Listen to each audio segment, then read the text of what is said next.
DKIM DMARC setup, platforms that simplify. Why deliverability feels harder in 2025. If you're running Outbound right now, you're not imagining it. Inbox placement has tightened across Gmail, Yahoo, and Microsoft properties, and cold outreach gets punished faster than ever. The biggest shift is that authentication is no longer a nice-to-have deliverability tweak. It's a baseline expectation. When authentication is weak, even great targeting and copy can't save an SDR sequence that never reaches the inbox. What's wild is how many companies are still behind on DMARC. Only 18.2% of the world's top 10 million domains have a valid DMARC record, and just 7.6% actually enforce quarantine or reject. That gap creates two problems at once. Your brand is easier to spoof, and your outbound traffic looks less trustworthy to filters. For a modern B2B sales agency or outbound sales agency, that's a direct threat to pipeline, not a technical footnote. Mailbox providers also made the expectations explicit. Bulk senders around 5,000 plus each day now need SPF, DKIM, and DMARC in place to stay competitive for inbox placement. Google and Yahoo rolled their requirements out in February 2024, and Microsoft followed in May 2025, which hit many SDR teams that rely on Outlook/Office 365 sending.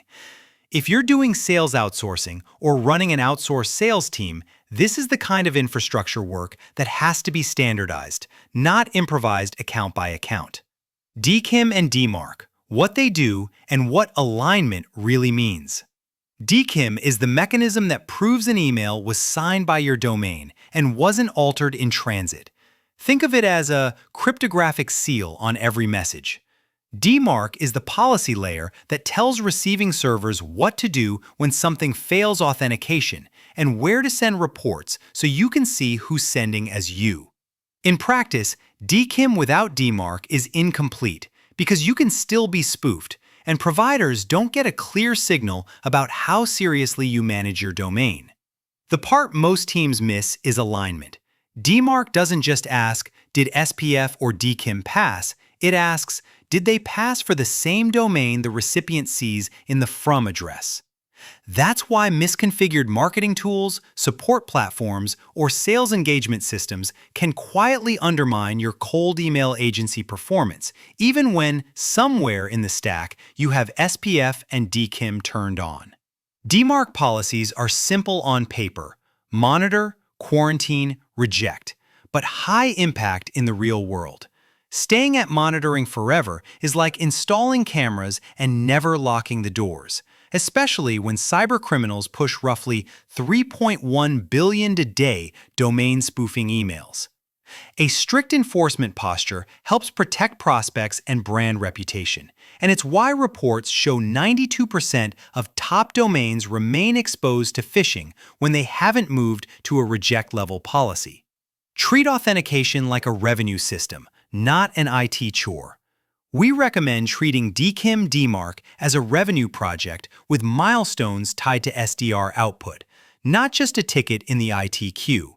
In B2B Outbound, authentication determines whether your team gets a fair shot at opens and replies before messaging optimization even starts. When inbox placement drops, it looks like an SDR performance issue, but it's often an infrastructure issue masquerading as a coaching problem. Benchmarks make this painfully clear. Fully authenticated senders, SPF, DKIM, and enforced DMARC on aged domains routinely see 85 to 95% inbox placement, while high-volume senders without strong authentication can fall below 30%. Another way to frame it is leverage. Fully authenticated programs are about 2.7 times more likely to land in the inbox, which compounds into more conversations and more meetings booked from the same list. How to implement DKIM and DMARC without breaking legitimate email. Start with an authentication audit on every domain you use for sending, your primary domain, marketing subdomains, and any outbound-specific domains. Then validate SPF, DKIM, and DMARC with reputable checkers and your mailbox analytics, For example, Google Postmaster where applicable. Next, inventory every system that sends on your behalf, including marketing automation, CRM workflows, support tools, billing, and HR, because DMARC enforcement will expose whatever is misconfigured. This inventory is the difference between a controlled rollout and a "why did password reset stop working" incident. From there, publish DMARC with reporting enabled and a policy of monitoring first, because visibility is how you avoid accidental disruption. A practical roadmap is 90 to 120 days. Run 30 days at monitoring, then move to quarantine for 30 to 60 days with a percentage-based rollout. For example, applying enforcement to 25 to 50% of failing mail, while you fix stragglers. The goal is to reach reject only after DMARC reports show roughly 98 to 99% of legitimate traffic is passing and aligned. For sales-led teams, we also recommend isolating risk by using a dedicated outbound subdomain and warming it properly before scaling sequences. That approach creates a clear boundary between high-volume prospecting traffic and business-critical traffic like invoices and support replies. If you're running an SDR agency model internally or through sales outsourcing, this separate domain, strict control structure is one of the fastest ways to protect the core brand while still moving quickly. Authentication doesn't make your offer better, but it decides whether your market ever sees it. Platforms that simplify DMARC reporting and DKIM alignment? The good news is you don't need to be a DNS wizard to do this well anymore, because dedicated DMARC platforms translate raw XML into human-readable dashboards and guided workflows. Tools like Power DMARC, Valimail, DMARCian, On DMARC, Easy DMARC, and DMARC Lie are built for the exact problem most B2B teams face. Lots of senders, inconsistent configuration, and no single place to see what's failing. If your RevOps team will actually log in weekly, that's usually the best platform for your organization. These platforms typically help in 3 practical ways. They generate recommended DNS records, they normalize reporting so you can spot failing services fast, and they support phased enforcement so you can move from monitoring to quarantine to reject with less anxiety. They also reduce the time to value when you're coordinating between IT, marketing ops, and sales ops, which is where most projects stall.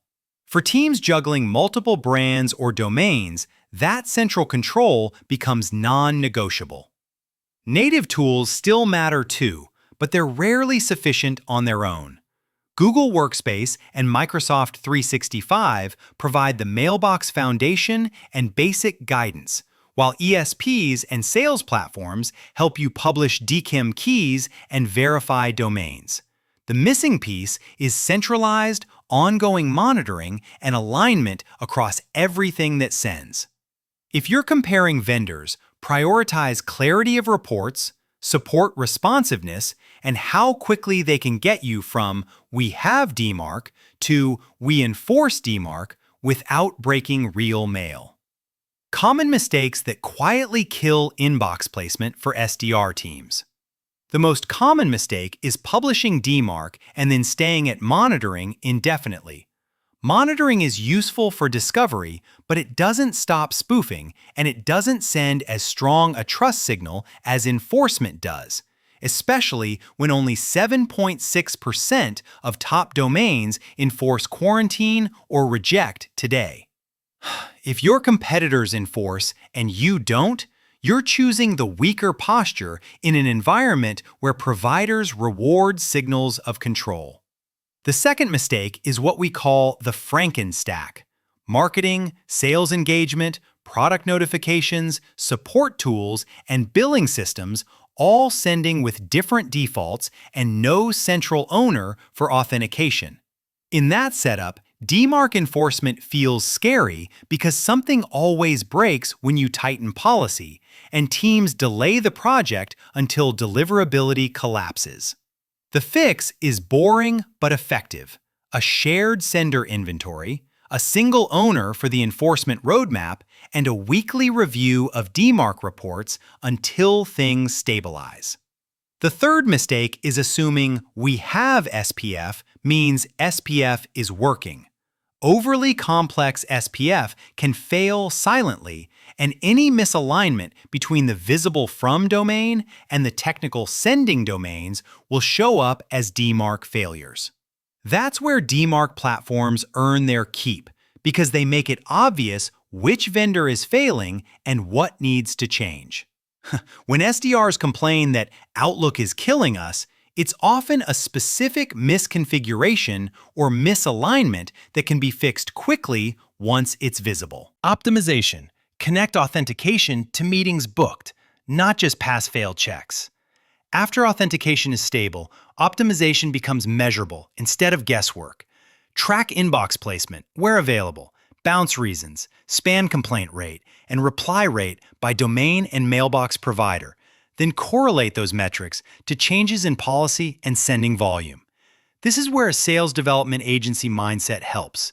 You're running an experiment-driven outbound system, not just sending emails and hoping. A practical way to operationalize this is to bring deliverability into the same weekly cadence as pipeline and activity reviews. If a subdomain's reply rate dips, you should be able to answer whether it's a list quality issue, a copy issue, or an inboxing issue within a day, not a month. Fully authenticated senders being 2.7 times more likely to land in the inbox is why this matters. Small infrastructure gains compound into meaningful revenue outcomes over a quarter.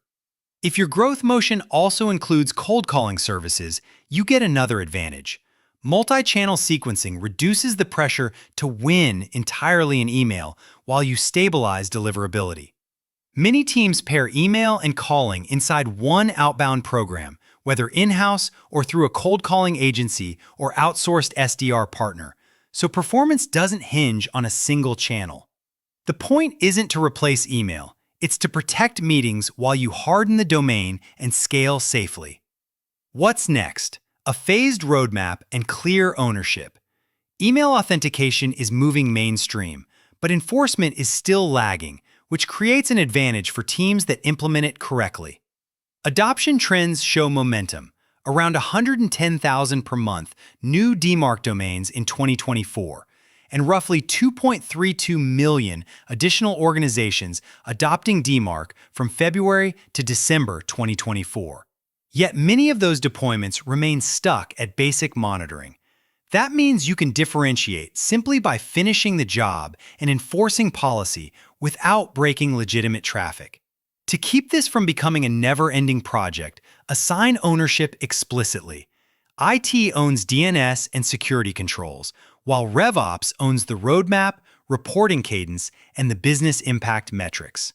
If you outsource SDR execution, your company should still own the core DNS records and DMARC policy, while your partner aligns day-to-day sending behavior to your guardrails. That split keeps control where it belongs and prevents vendor lock-in at the domain level. If you want a simple starting point, commit to a 60 to 120-day enforcement plan and treat each milestone as a go, no-go gate based on report quality and alignment, not gut feel. Once you reach reject safely, you're not just protecting brand trust, you're also setting your SDR team up to compete in an environment where providers increasingly expect authenticated, policy-driven sending. For SalesHive, this is the intersection we care about most: deliverability discipline that turns into consistent conversations and predictable pipeline.